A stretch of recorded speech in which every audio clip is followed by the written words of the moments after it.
ګېډې ګېډې سلامونه تاسو ټولو خوږو لیدونکو ته ماښام مو په خیر په دې هیله چې ښه ماښام او د صحت په جامو کې پټ اوسئ دا دی او دوستانو میوند اقبال یم د چهارشنبه خپرونې سره ستاسو په درن چوپړ کې بیا هم حاضر شم دوستای عزیز از شنبه تا چهارشنبه در خدمت شما هستیم و بازم برایتان میگم پیام که ارسال کردین او را ما برایتان نشر میسازیم منتظر باشین که روزش چی وقت میرسه. خب طوری که شما میفهمید دوستا ما در برنامه اول از تیوتای استفاده میکنیم که مقامات دولتی افغانستان همچنان از جهان یگان خبرهای مهم که باشه اونا را تقدیمتون میکنیم که رازو یا وزینه بل تیوتا چې د تاجکستان او ولسمشر د ډیره ادعاګانې خو هر څوک کوي هر څوک حق لري چې ادعا وکړي خو چې کله یو ولسمشر ادعا کوي نو نه پوهېږم چې هغه به بیا څه رقم دوی په کوم حد په کوم توان په کوم رقم باندې چې ځواب ورکوي هغه به بیا زموږ سیاسیون بیرته ځواب ورکوي موږ خو څه نشو کولی فقط یو وایو د تاجکستان د ولسمشر دا ادعا ده چې ګینې افغانستان له تاجکستان سره په سرحدي سیمو کې د تخریبي فعالیتونو په هدف ګڼ شمېر کمپونه جوړ کړي دي نو امارت اسلامي دا هر څه رد کړي دي او وایي چې یا هغوی ټولو هیوادونو ته ټولو ګاونډي هیوادونو ته ډاډ ورکوي چې انشاءالله د افغانستان له طریق نه به هغوی ته هیڅ کومه ستونزه البته د سرحدونو له طریق نه هیڅ کومه ستونزه نه جوړیږي نو رښتیا هم ده راځم یو بل توییتر که انعام الله سمنگانی دوستای عزیز شیر کرده بود گفته که محترم مولوی عبدالسلام حنیفی معاون ریاست الوزراء امارت اسلامی افغانستان ظهر امروز با جمع از جوانان ولسوالی پنجگانه یاقچه ولایت جوزجان دیدار کردند و درباره مشکلات و پیشنهاداتشان شنیدند درباره مشکلاتشان گپ زدند یعنی واقعیت کسایی هستند که میشنون هر کس میتونه که آزادانه پیشون بره خب د مولوی صاحب یعقوب ځینې هغه ښې خبرې چې ټولې ښې خبرې دي خو ځینې چې هغه زړه باندې چنګ لګوي هغه دي وایي چې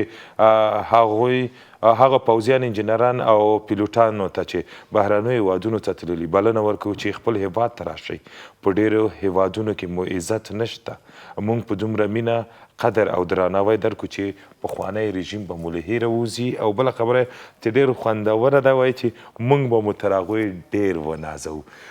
بس په دې هیله چې راشئ راځي دوستانو یو بل خبرې ته یو بل خبر ډېر جالبه خبر ده چې خلک سالګرې نیسي په هندوستان کې داسې یو کار شوی ده چې ډېر خلک یې حیران کړي دي د یو سپي سالګرۍ نیولې وه چې کم از کم 10,000 ډالر پکې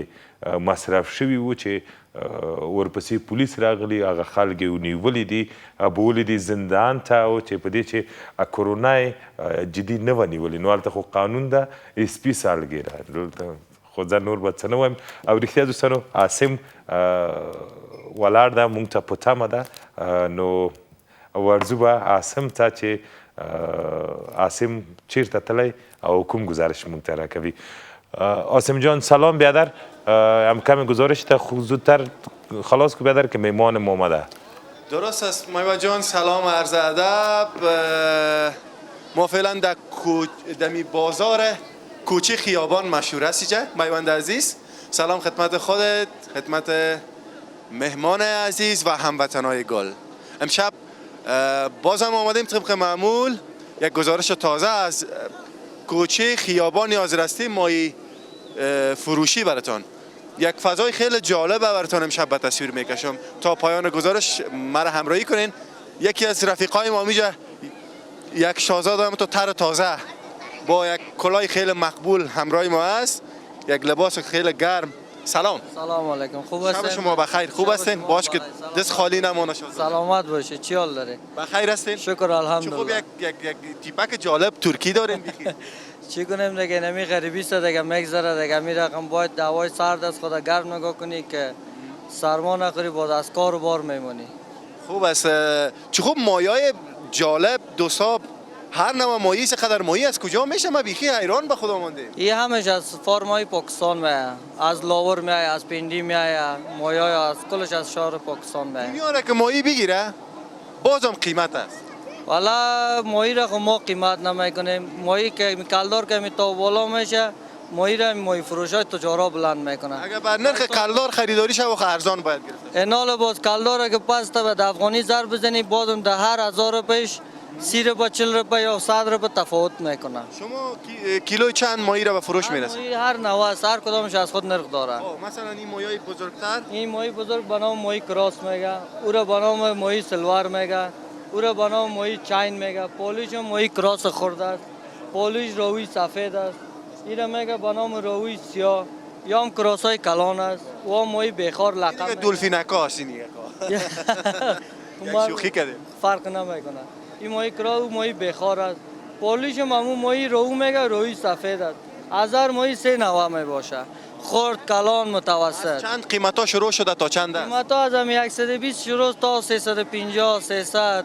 تا 270 280 نمی نرخات. این ماهی ها میایه برای ما به فروش برای خود ما میایه 250 روپه. ما دیگه در کیلو 10 روپه 15 روپه غریبی داره و قضیات غریبی اقلا. داره. بله. نوش جان. خانه آباد.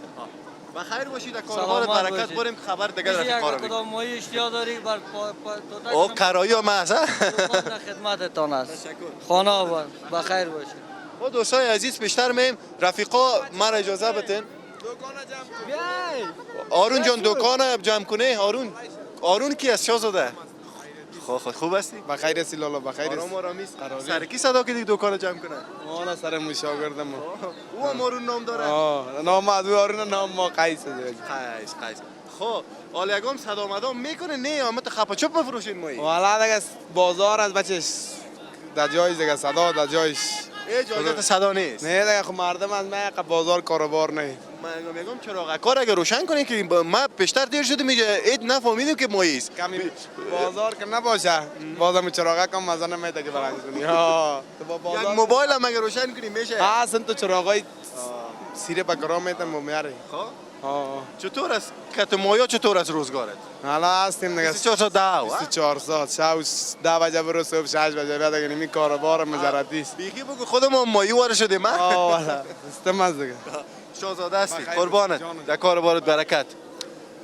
خود دوستا ببینین مایا را اینجا چه خوب مایگکای مقبول. اگه من وطنا میال میگه کاش که میال اینجا میمون 1-2 کیلو میگرفتم ها. این دوستایی این مایگکای خورد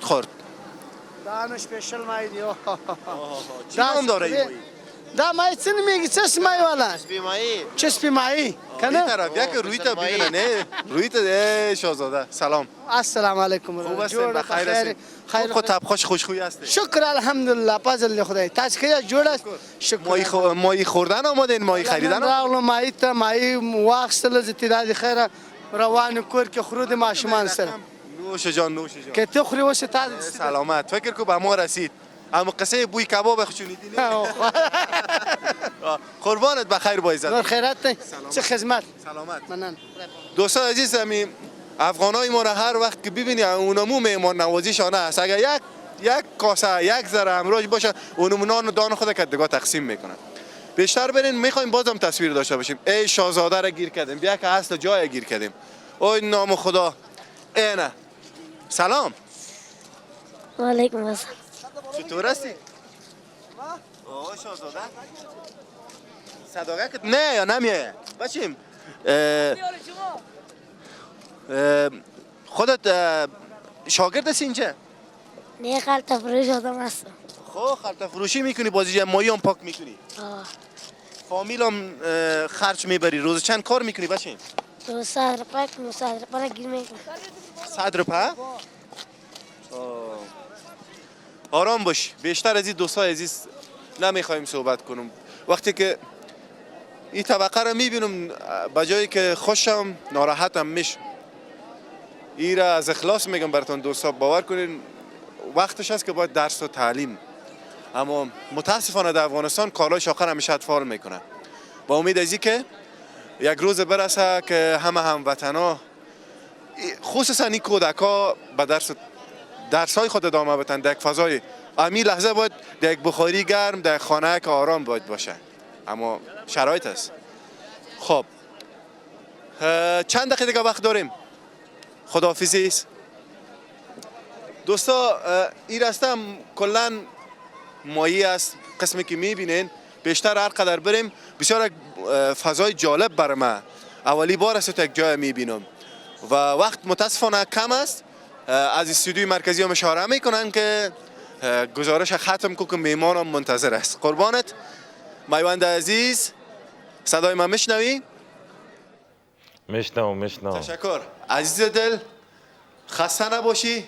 یک گلاس چای بخور که صدقه که تو گرفته است یک رقم یا در گوش ما صحیح نمیرسه. اوقات لحظات خوش،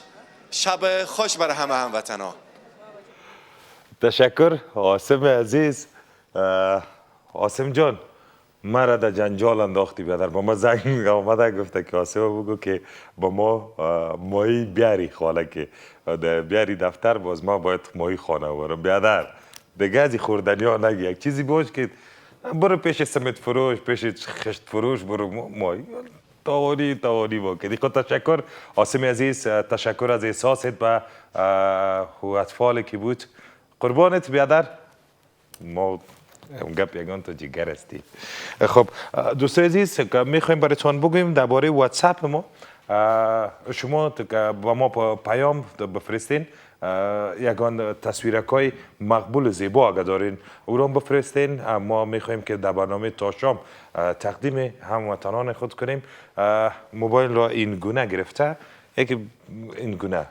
و شما اون پیامتون میگین، بعد از او با ما ارسال میکنین. از 0700 150 300 شماره واتساپ ماست و در روی اسکرین های تلویزیون شما هم نوشته است. بازم تشکر از همکارای خود و تشکر از عاصم عزیز، یعنی واقعیت زحمت کش هست، زحمت میکشه و دوستای ما و هموطنان ما. بریم دوستان سونی وقفه. بعد از وقفه کسی را میمون داریم که واقعا در این شرایط سخت با ما است. بریم وقفه. بعد از وقفه برمیگردیم که کی است.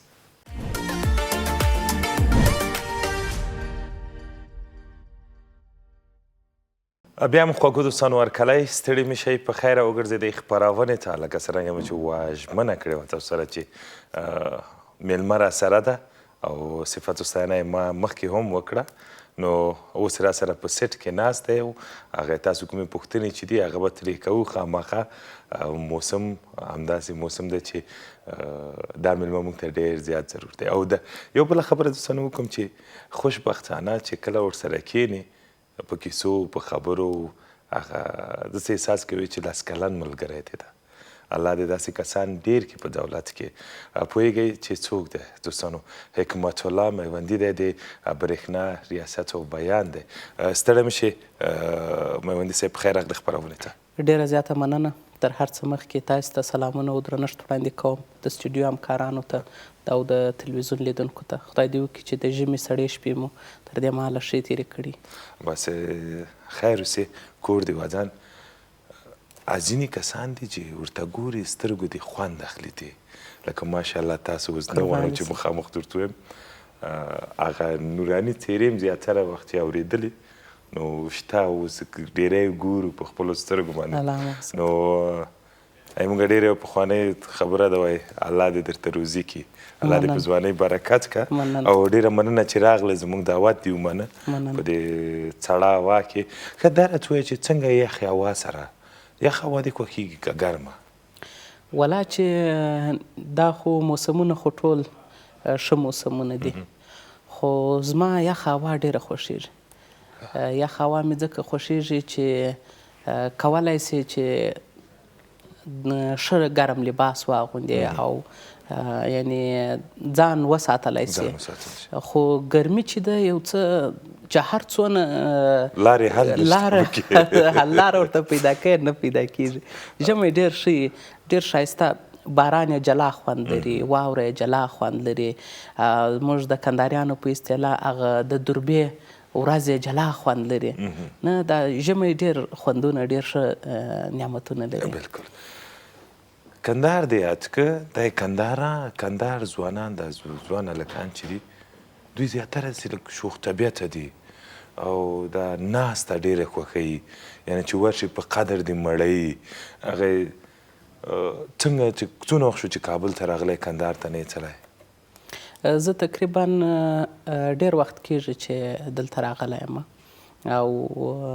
1 کال کېږي چې کندهار ته نه یم تللی او 1 کال تقریبا کېږي چې کندهار ته نه یم تللی نو ډېر مې یادېږي واقعا ملګري زنګونه راته وایي چې ته راسه نو بس لږ بوختیاوې دي مصروفیتونه دي تاسې پوهېږئ چې برېښنا سړی په ژمي کې نه پرېږدي چې ځینې وښوري او خواته ولاړ سي نو ډېر انشاءالله که ژوند باقي ولاړ به سو د خیره سره انشاءالله ځکه مې داسې درته ویلې چې یو دوه ملګري زموږ هم د کندهار نه دي نو چې کله راشي بس بیا نو جام هم بیا ورکوي کور ودان سبی په هغې بیا درته وایي ځاله اوس ویده شه ښه میوندي صاحب رابشم پوښتنو ته برېښنا ریاست او د برېښنا د کوم اوسنی حالت چې په کابل کې روان ده برق یو څه ناڅه نشته نو کومه ستونزه وه کوم لامل و چې و حل شو که پاتې ده د افغانستان برېښنا شرکت کې لکه څنګه چې تاسې وویله برق نسته برق سته برق ستونزې نه لري خو یوازینی مشکل دا دی چې په ژمي کې کله چې د ژمي موسم شروع سي نو دلته هیوادوال د دفاترو او د خپلو کورونو د ګرموالي دپاره د برېښنا څخه استفاده کوي چې متاسفانه په دې وخت کې پر برېښنا باندې فشار ډېر راځي یعنی کومه اندازه چې یو کور ته ورکول کېږي برېښنا دی د یو 3-4 کوره د اضافه مصرفوي یو مثال زه تاسو ته وایم یو ایرکنډیشن چې په یو دفتر یا په یو کور کې لګېږي د 10 کوره برېښنا دی راګرځي راکشي یې یعنې داسې 10 کوره چې موږ کولی سو هغه 10 کورو ته د یو ایرکنډیشن چې ګل سي په بدل کې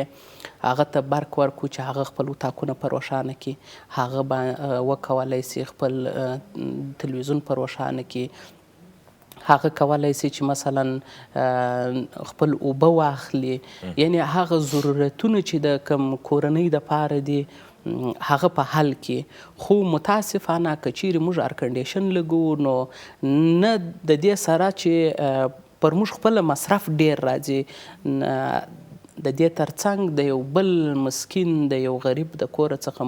برېښنا هم راوګرځوله او راګرځولې مو نو دغه په ژمي کې دغه مشکلات کله کله راایجادېږي او دا په طور معمول دی خو سږ کال ژمي کې چې هیوادوالو بخارۍ د بوټو بخارۍ نه دی ایښې یا د سکرو دی نه دی ایښې یا مرکز ګرمۍ نه دی ورته فعاله سوي نه دا هغه څه وه چې د سږ کال کې ژمي کې برېښنا یو څه د هیوادوالو شکایتونه ډېر سوله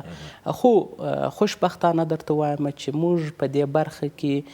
ستونزې نه لرو فشار د برق ډېر سوی دی یعنی هغه کورنۍ چې مثلا یو وخت په ژمي کې به مرکز ګرمۍ ورته چالانېدلې هغه نه دي چالانه سوي هغوی نن د برق څخه د اتاقو د ګرموالي په موخه استفاده کوي یا مثلا هغه کورنۍ چې یو وخت به د لرګو بخارۍ ایښول اوس برقي بخارۍ کاروي دا هغه ستونزه ده چې برق یې ډېر تر فشار لاندې راوستی دی بله خیر خدای دې وکړي چې هیوادوالو اورېدلي وي او دغه ستونزې یو څه راکمې کړي او د خپل مصرف یو څه راکم کړي نو هندي صاحب غواړم د خپلو د هیوادوالو ځینې پوښتنې چې دي موږ سره چې شریکوي هغه تاسو ته وایم لکه مخکې چې ویلې چې مثلا مثال په توګه باندې مخکې د دې چې خپرونې ته رام شي یو دوه همکارانو هم دلته هم تاسو ته شکایت وکړه چې وروره موږ دغسې سره مخامخ یو نو تاسو ځواب ورکړه زه غواړم چې لیدونکي هم دا ځواب واوري مثال برېښنا ریاست بل رالیږي چې دا یې تاسو بل ده مامور دولت یا کوم کارکوونکی چې ده هغه معاش نه وي اخیستی دونه وس و توان نه لري چې هغه بل تحویل کړي د هغه له وخت نه اوړي چې بیا کله معاش واخلي چې لاړ شي بانکونه یې ترې نه اخلي جریمه پرې راځي کله چې مثال دولت خپل په وخت معاشونه ورکړي نو مامور به یې تحویل کړي پیسې کله چې مامور ته معاش نه ورکول کېږي نو هغه برق بل څنګه تحویل کړي باید دا جریمه د دولتي کسانو ته خو ایسته شي روانه ده دا خبره داسې دی چې موږ ډېره برخه برېښنا چې ده وارداتي ده او تقریبا که درته تخمینا ووایم 80 سلنه موږ وارداتي برېښنا کاروو. یعنې د 4 هیوادونو څخه یې راواردوو چې بیا هیوادوالو ته وړاندې کوو. د دې ترڅنګ مثلا ډېر ضایعات موږ لرو د برق، چې هغه د برق په رارسولو کې تر کابله پورې برق ډېر ضایع کیږي. یعنې هغه د لینونو په واسطه، هغه د پایو په واسطه باندې هغه مکمل موږ خپله پر برېښنا شرکت باندې اچولی. هغه حسابیږي؟ یعنې هغه برېښنا شرکت حسابي. مثلا د یو هیواد څخه موږ 100 میګاواټه مثال تر خبرې برق اخلو، او موږ په دې کې ضایعات لرو مثلا یا 15 میګاواټه یا 10 میګاواټه نه. دا ضایعات خو داسې اوس نه سوله چې تا ته راورسېدله، دا خو پر لاره باندې ضایع سول. دا برق 10 میګاواټه 15 میګاواټه دا مثال تر خبرې درته وایم ضایع سوله. د دې دا چې ضایع سوله نو خو ګاونډی خو نه وایي چې دا ضایع سوي دي، ګاونډی خو د دې لګښت غواړي. نو پر دغه اساس دا لګښت موږ پر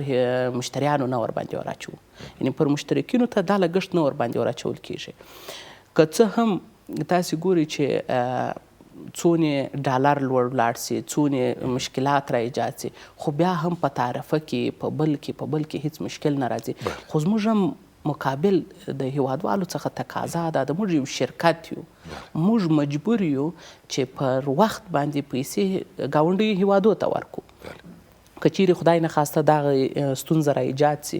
نو بیا به موږ د لویې ستونزې سره مخ سو. یعنې کیدای سي برق قطع سي یا داسې یو بله مسله رامنځته سي. په دې خاطر موږ کوشش کوو چې دا هیوادوال دې ته اړ باسو چې دوی د برېښنا پیسې پر وخت و زمان تحویل کړي. اوس مثلا زموږ یو شمېر هیوادوال مثلا سیاسیون دي، د زورواکي دي، د زړې ادارې چارواکي دي، دا د برېښنا پوروړي دي. که چیرې دوی په هغه وخت کې پیسې ورکړې وای، کیدای سي موږ ګاونډي هیوادو ته د برق یوه اندازه پیسې مثلا پر وخت باندې ورکړي وای. یعنې په هغه وخت کې که مثلا ډالر په 1000 افغانۍ و، په هغه وخت کې به موږ دغه 1000 افغانۍ دوی ته ورکړي وای. اوس چې کله موږ د هغه پیسې بیرته د افغانۍ په ډالر اړوو نو تاسې اوس فکر وکړئ چې دلته برېښنا شرکت څونه زیان کوي. یعنې دا یو مشکل دی چې د شرکت دپاره ایجادېږي. خو بیا هم شرکت کوشش کوي چې څونه چې سهولتونه ایجادولی سي، څونه چې سهولتونه ګاونډیو د هیوادوالو ته ایجادولی سي، سهولتونه ورته ایجاد کړي چې خدای نخواسته د برېښنا د نشت سره مخ نسي، خدای نخواسته نور ستونزې را ایجاد نسي. زه تاسو ته یو بل مثال درکړم. زموږ همکاران دا 3 شپې ورځې کېږي چې په سالنګونو کې د یو مزی د طوفان له امله څخه پرېک شوی دی، د ازبکستان د هیواد وارداتي برېښنا مزی دی. دوی په دې واوره کې چې 1 متر واوره ورېدلې ده، یعنې دا چې ته څونه لوړې څوکې ته د دې، دا هغه څوکه ده په افغانستان کې چې لوړه ترینه څوکه د غره ده چې هلته زموږ انتن پروت دی پکښې کې، یعنې پایه ولاړه ده، هغلته لین شکېدلی دی. دا کارکوونکي ورځي هلته په دې واوره کې، په دې یخ کې. تاسې فکر وکړئ چې موږ داسې چې په کورو کې ناست یو، قرار ناست یو، که چیرې د غرمې ډوډۍ د 12 بجو څخه نیم ساعت یا 10 دقیقې وځنډېږي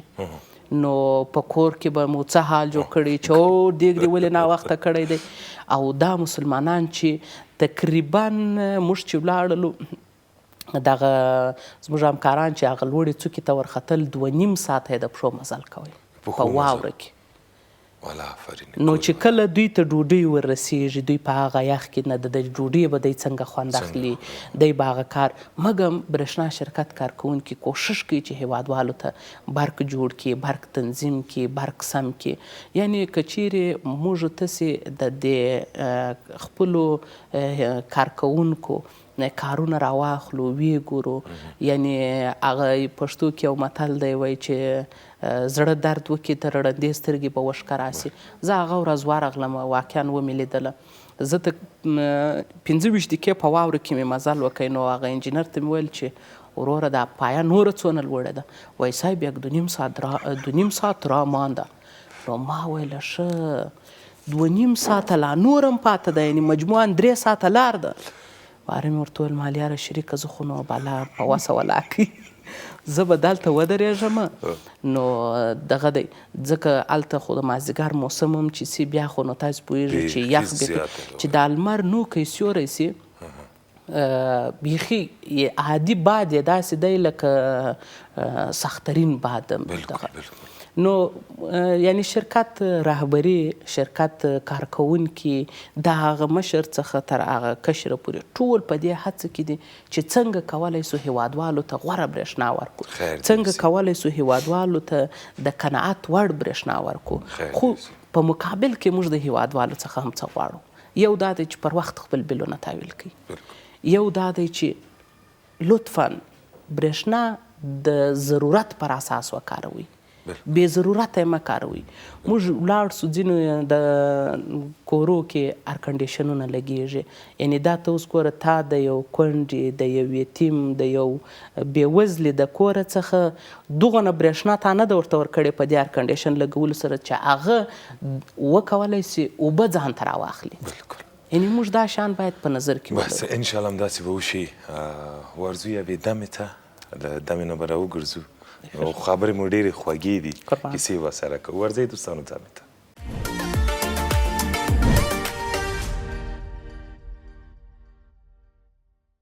اوکه خواږو دوستانو بیا مرکلی ستړي مه شئ په خیر راوګرځېدئ له دمې څخه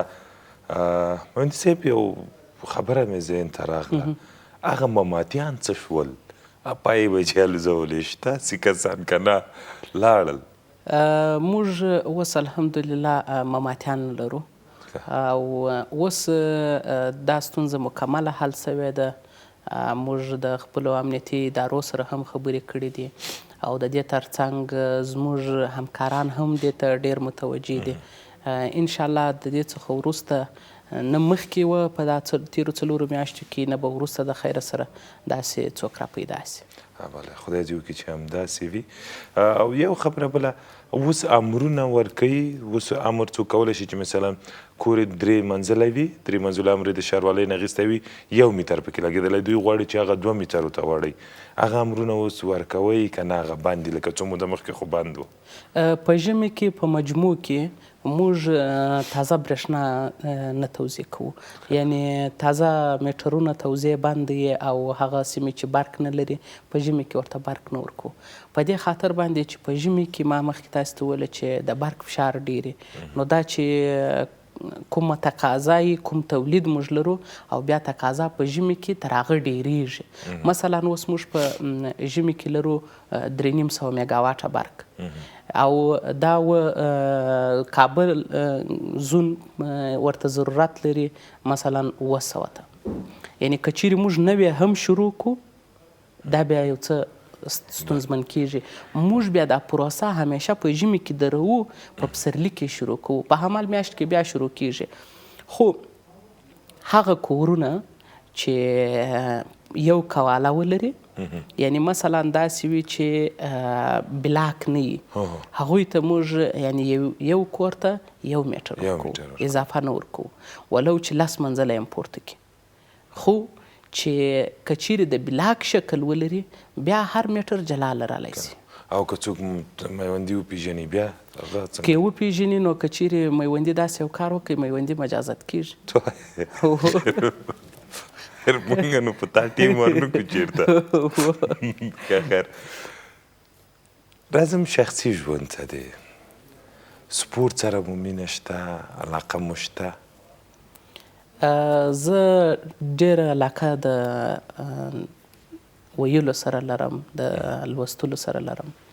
او ما خپله 2 کتابه هم لیکلي دي او په دې برخه کې ډېر خوند راکوي چې د خلکو څخه یې واورم او د کتابونو څخه یو څه زده کړم او خپله لیکل ډېر خوند راکوي یعنې هغه کوم وخت چې تاسو اضافه لرئ لیکنه او مطالعه کوئ بلکل د زده کړو په اړه مو راته ووایئ چې تر کومه حده پورې مو زده کړې کړي ما د دې ترڅنګ چې یوه اندازه دیني زده کړې کړي دي مکتب مې هم ویلی دی او پوهنتون مې هم ویلی دی د ژورنالیزم پوهنځۍ څخه فارغ یم او د رسنیو کې مې تقریبا 10 کاله مې رسنیز فعالیت کړی دی زه څنګه ته نن تاثیر لاندې راغلی یم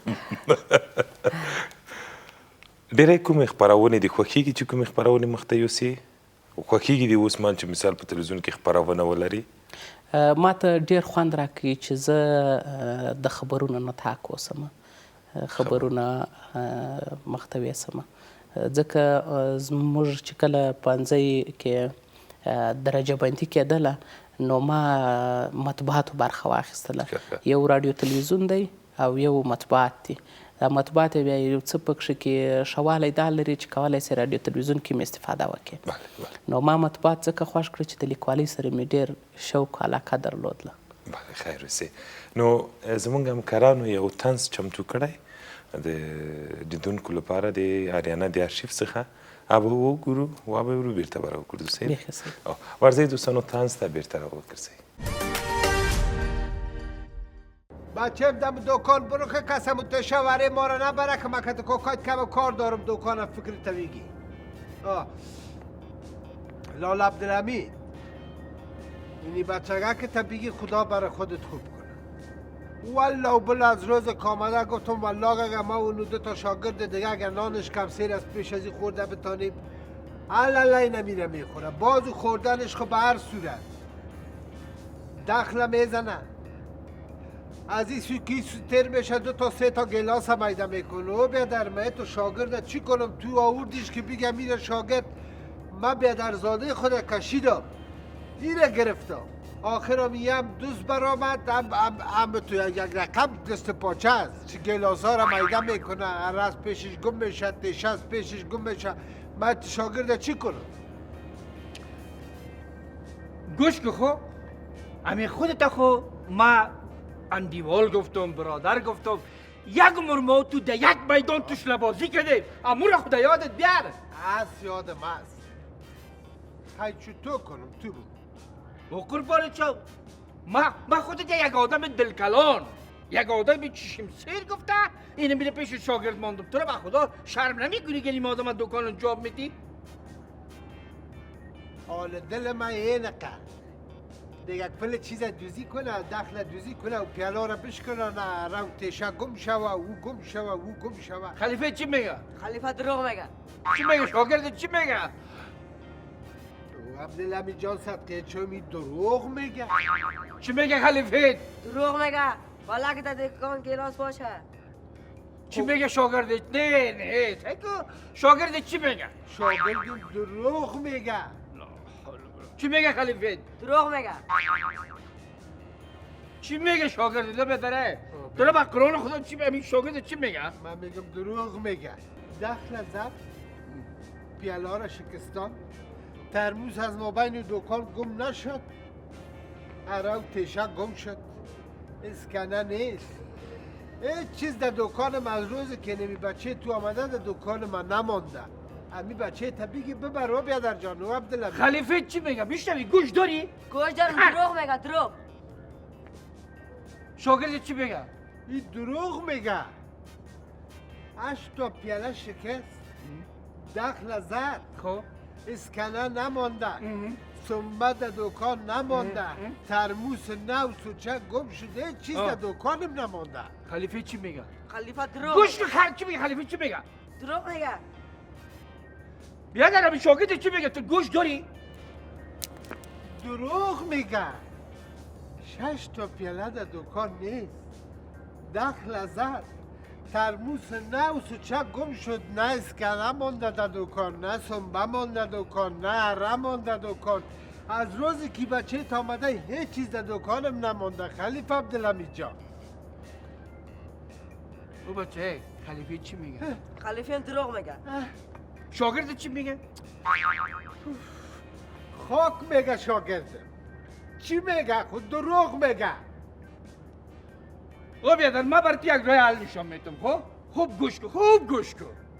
سر از امروز اینه میره در دکان پس ببر شاگرد شود گوش کن تو ما راه حلش میگم اگر گلاس میده کرد یادداشت کو ترموز میده شد یادداشت کو پیسه گم شد یادداشت کو داخل ما من میبینم خب من یک دفعه می حساب میکنم که ایجاد گلاس میده کرده پیسه را گرفته یا من که برابر ازی بودم در جا شاگرد بودم کار میکردم کدام ما این گپ است خلیفه متوجه شدی یا نه؟ نه سعی کو دست گپ رسید یا نه؟ نه دی تو دست گپ برست رسیدم شما بخیالم که از بیخم تو رستین بگه بچه تبرو خلیفه چی میگه؟ دروغ میگه برو چی میگه شاگرده؟ دروغ میگه خلیفه چی بود؟ دروغ ښایسته طنز و کور ودان چې زموږ تخنیکي ټیم آماده کړی و تاسو ته مو ډالۍ کړ اوندی صاحب راځم تاسو ته چې د کتابونه مو چې چاپ کړي دي د څه شي په اړه دي څه داسې ځانګړتیاوې لري کوم داسې خصوصیات لري چې خلک باید ولولي زما یو کتاب دی د کندهار 14 کلن رسنیز بهیر په نوم باندې چې دا زما مونوګراف و د پوهنتون نو چې په کندهار کې کومې رسنۍ را ایجاد سولې او کوم فعالیتونه یې کوله او څه ډول فعالیتونه یې کوله پر دې باندې مې ټول فکر راګرځولی دی چې یعنې زموږ د ټولنې په ګټه وه زموږ د ټولنې په زیان وه او لامل یې څه و تبلیغاتو علت یې څه و نه رښتیا دې پکې ټول لیکلي ټول مې پکې حقیقت لیکلی دی انشاءالله او د دې ترڅنګ یو بل کتاب مې دی چې هغه هم چاپ سوی دی ادبي نثرونه دي ادبي ټوټې دي پکښې کې او په هغه کې مې بېلابېلو هغه د چا خبره خیالونه پنځولي دي پکښې کې نو یو بل کتاب مې هم لیکلی دی چې چاپ سوی نه دی تر اوسه پورې ځکه امکانات مې نه درلودله ورته د ژباړې اصول وه یا د ژباړې تګلاره چې څنګه کولی سو د یوې ژبې څخه بلې ژبې ته ژباړه وکړو او پخوا د ژباړې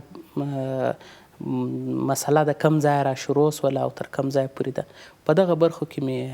کار کړی دی خیر اوسې که زمینه درته برابره شي ماسترۍ زده کړې کوئ زه د ماسټرۍ ډېر لیواله یم خو دا چې اوس زمینه نه ده راته برابره نو کوشش کوم چې زمینه د ماسټرۍ راته برابره سي او وکولی سم اولادونه مې ډېر لوړ تحصیلات وکړي ښه ماشاءالله اولادونه دې مې یاد کړه دمه به واخلو بعد له هغې به پرې وغږېږو صحیح ده ورځئ خواږه دوستانو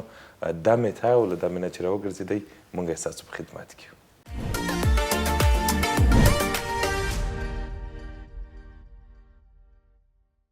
بازم خوش آمدید دوستای عزیز برنامه تا شام است من میوان اقبال شنبه تا چهارشنبه در خدمت شما هستم با امید از اینکه خوش و آرام باشین و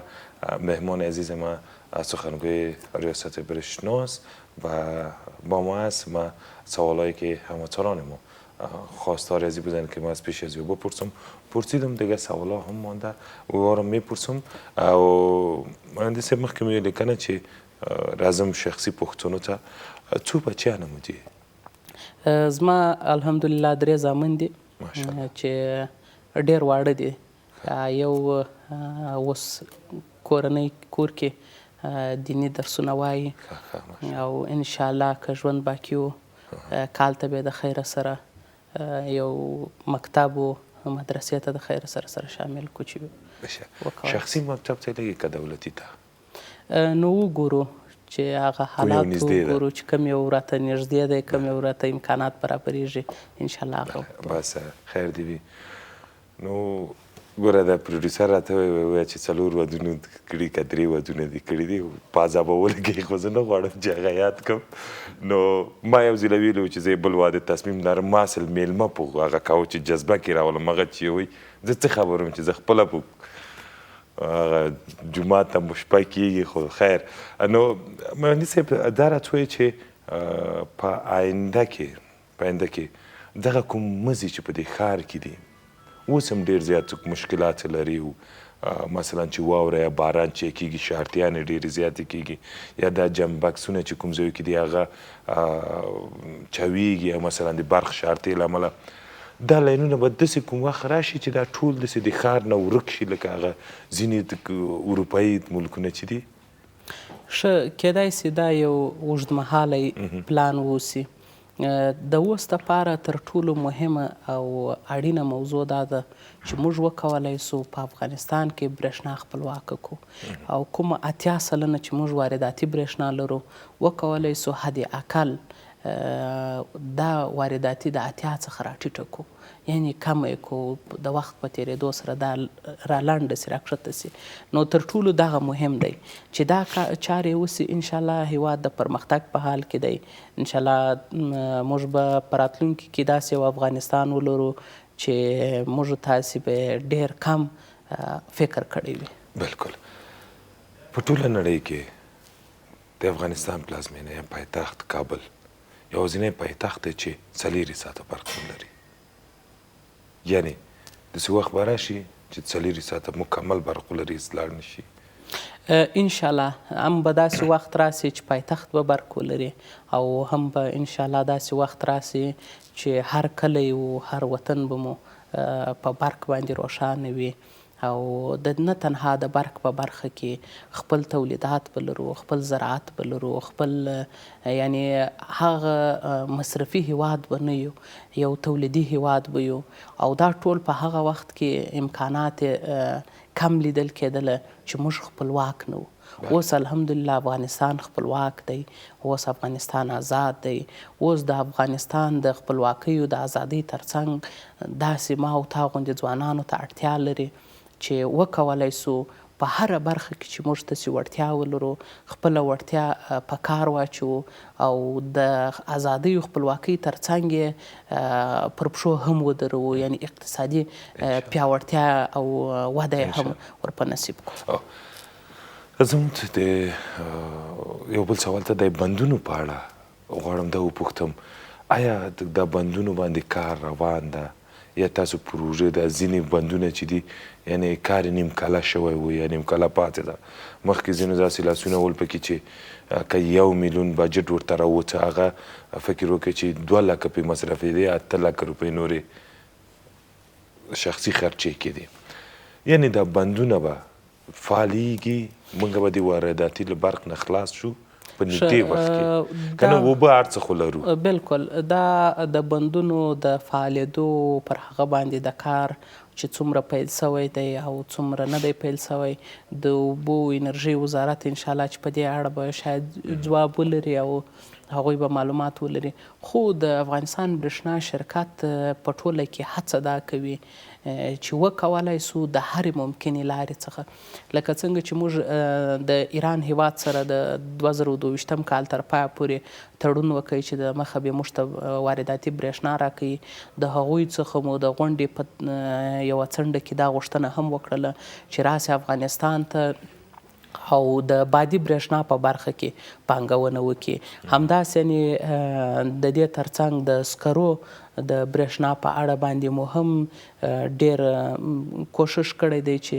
د خلکو توجه ورته راواړو، د ګاونډیو د تجارانو د دې خلکو توجه ورته راواړو چې هغوی په دې برخه کې پانګونه وکړي. نو انشاءالله الرحمن هڅه روانه ده چې وکولی سو په ټولو برخو کې چې هر هغه برخه چې موږ ته برېښنا تولیدوي پر هغه کې سرمایه گذاري د پانګوالو دپاره زمینه برابره سي او برابره ده راسي وي کې او موږ ځینې د برقه څخه مستفید سو. خیر اوسې. مهندس صاحب د یو نعت شریف چمتو ده چې زموږ همکارانو چمتو کړی خپرونه کې چون روان دی خپرونې ده چې یو ډالۍ په صفت چې مونږ تاسو ته ډالۍ کوو نو او به یې ګورو وا به یې ورو بېرته به یې راوباسو. ورځئ دوستانو نعت شریف ته. جهان روشن است ضیای محمد بود جمله عالم گدای محمد بود جمله عالم بود جمله عالم بود جمله عالم گدای محمد ندارم گرچیان دیده که بینم در جمال تو نیم نومه چو عمرم را گذشتن در خیال تو منی دیوان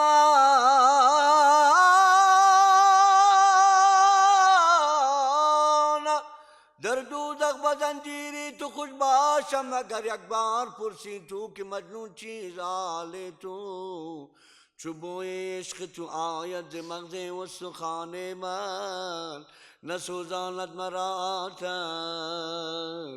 ز عشق آن جمال تو جهان روشن است از ضیای محمد بود جمله عالم گدای محمد محمد ندیم است و موسی کلیم محمد ندیم است و موسی کلیم بود قاب و قوسین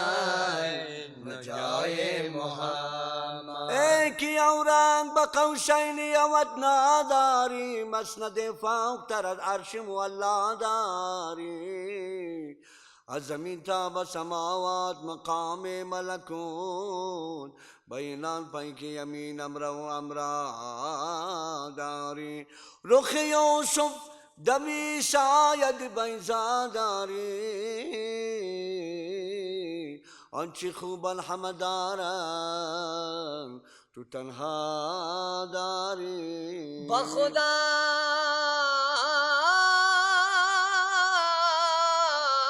ما همه شرمنده شان تویم که بدان منزلت و قرب غم ما داری رخ یوسف دمی شاید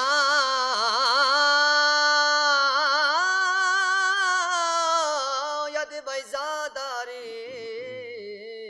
آنچه خوبان همه دارن تو تنها داری جهان روشن است ضیای محمد بود جمله عالم گدای محمد بود جمله عالم بود جمله عالم بود جمله عالم گدای محمد بود جمله عالم بود جمله عالم بود جمله عالم گدای محمد دارم بسر خیال تو یا سید کبار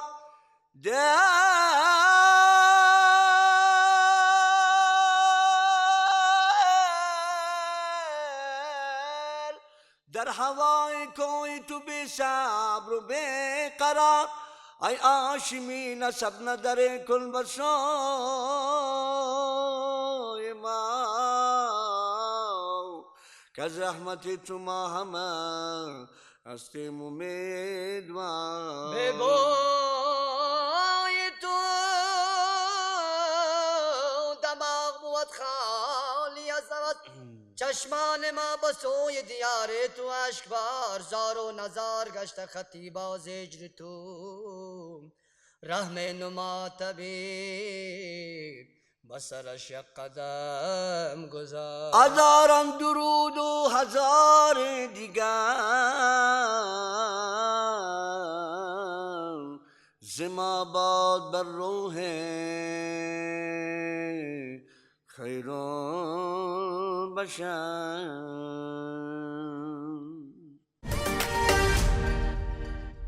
مننه د خپل تخنیکي همکارانو څخه چې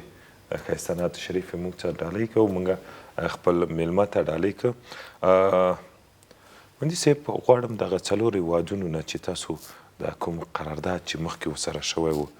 آیا امارت اسلامي بیرته ورسره ناسته کړې ده دا قرارداد یې له سره ورسره لیکلی ده که نه موږ کله چې د ازبکستان تاجکستان ترکمنستان او ایران سره د وارداتي برېښنا په برخه کې تړونونه درلودله هغه پای ته رسېدلې وه د برېښنا شرکت نوي رهبرۍ د افغانستان